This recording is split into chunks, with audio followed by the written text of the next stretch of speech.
اللہ رب العالمین نے مسلمانوں کو دو نمایاں اور دو امتیازی نعمتیں اللہ تعالیٰ نے دی ہیں جو کفار کے پاس نہیں ہے، جو انگریز اور یورپ، ہندو، سکھ، بدھ مت کسی بھی غیر مسلموں کے پاس نہیں ہے۔ یہ دو نعمتیں آج تک مسلمانوں کے پاس موجود ہے، اور شیطانی جماعت اور یورپ وہ یہ کوشش کرتے ہیں کہ مسلمانوں سے کسی نہ کسی طریقے یہ دو نعمتیں، یہ دو چیزیں ہم چھین کے مسلمان کو اس سے فارغ کر دیں۔ ایک ہے قرآن کریم۔ اب دنیا میں جتنے بھی آسمانی کتابیں ہیں، تورات ہے، انجیل ہے، زبور ہے، جتنے بھی پہلے آسمانی کتابیں ہیں، کوئی بھی اپنے اصلی حالت میں موجود نہیں، بلکہ اس میں سے 99% وہ جو اصل کتاب آسمانی وہ ان کے پاس نہیں ہے، اپنی طرف سے بہت سے باتیں ملائی۔ اور الحمدللہ مسلمانوں کے پاس قرآن کریم آج تک محمد رسول اللہ صلی اللہ علیہ وسلم پہ غار حرا سے نازل ہونے سے ابتدا اس وقت سے آج 1450 سال گزر گئے، پھر بھی مسلمانوں کے پاس قرآن اسی انداز میں، اسی طریقے پہ قرآن، نہ اس کا ایک زبر بدلا گیا۔ بہت سے لوگوں نے کوشش تو کی، نہ ایک زبر زیر پیش قرآن کا نہیں بدلا، وہی چیز ہمارے مسلمانوں کے پاس آج بھی موجود ہے۔ اس کے لیے دنیا ایڑی چوٹی کے زور لگاتے ہیں کہ کسی طریقے سے مسلمانوں سے قرآن چھین لیا جائے، مسلمانوں کے درمیان میں سے قرآن کو نکال دے۔ اور یہ سن لینا، جب مسلمانوں کے درمیان میں سے قرآن اور قرآن کے پڑھنے پڑھانے والے، قرآن کے احکام بتانے والے ختم ہو گئے، قرآن ایسا نہیں ختم ہوتا ہے، قرآن والوں کو یہ لوگ ختم کرنا چاہتے ہیں۔ جو قرآن پڑھتے پڑھاتے ہیں، جو قرآن کی درس و تدریس کرتے ہیں، جو لوگ مسلمانوں کو قرآن کی درس و تدریس، قرآن کے احکامات بتاتے ہیں، یہ لوگ ان لوگوں کو ختم کرنے کے لیے کوشش ایڑی چوٹی کا زور لگاتے ہیں۔ لیکن اللہ رب العالمین کا ایک ان کا زور ہے اور ایک اللہ کا حکم ہے۔ اللہ رب العالمین نے قرآن کے بارے میں بتایا، اِنَّا نَحْنُ نَزَّلْنَا ذِكْرَ وَإِنَّا لَهُ لَحَافِظُونَ۔ اللہ تعالیٰ فرماتے ہیں قرآن ہم نے اتارا ہے اور اس کی حفاظت ہم ہی نے کرنا ہے۔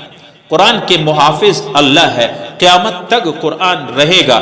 ہاں، قیامت سے ایک دن پہلے اللہ تعالیٰ جب قیامت آئے گی، قیامت سے ایک دن ایک رات پہلے اللہ رب العالمین قرآن کے جو پاکیزہ آیات ہے، جو قرآن کے حروف ہے، اللہ رب العالمین ان حروف کو اٹھا لے گا۔ صبح لوگ اٹھیں گے، جب لوگ اٹھیں گے قرآن پاک کو کھول دیں گے، صرف سفید کاغذ ہوں گے، قرآن کی کوئی آیات نہیں ہوگی۔ اس لیے یورپ اور دنیا اس نتیجے پہ پہنچی ہے کہ مسلمانوں کے پاس دو نعمتیں، جب تک یہ دو چیزیں مسلمانوں کے پاس ہے، ہم 100% مسلمانوں کو اپنے جیسے نہیں بنا سکتے، شیطانی راستے پہ گامزن نہیں کر سکتے۔ ایک قرآن، اور دوسرا ہے نکاح۔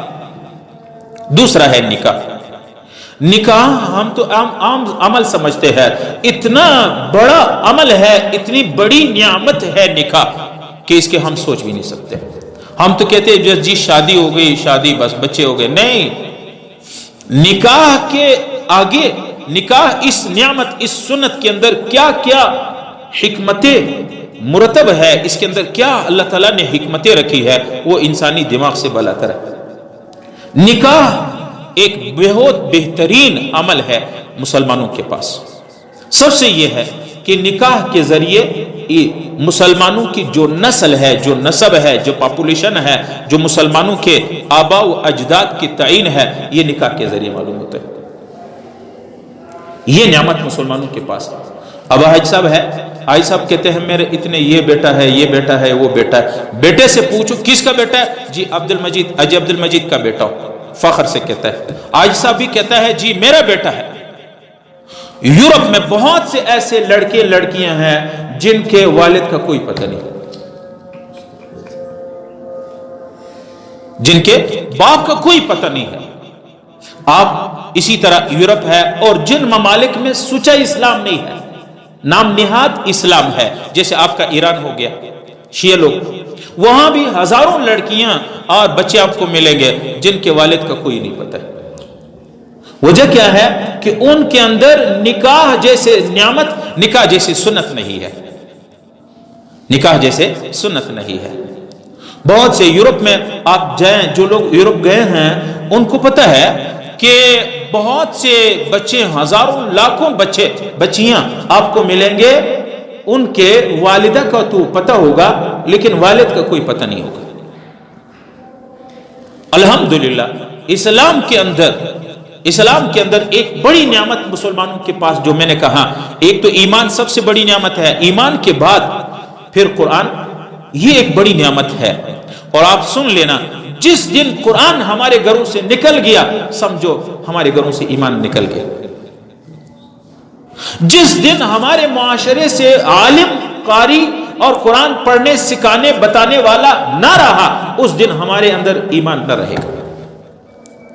یورپ اس نتیجے پہ پہنچا ہے، اگر تم نے قرآن کو نہیں ختم کر سکتے ہیں، قرآن کے جو بتانے والے علماء ہیں اس کو ختم کر دو۔ لیکن انشاءاللہ اللہ تعالیٰ نے وعدہ کیا ہے، تم کس کس کو ختم کرو گے؟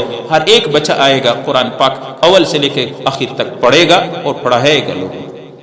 اس پر ہم کہے الحمدللہ۔ اور دوسری نعمت جو ہمارے پاس ہے وہ نکاح۔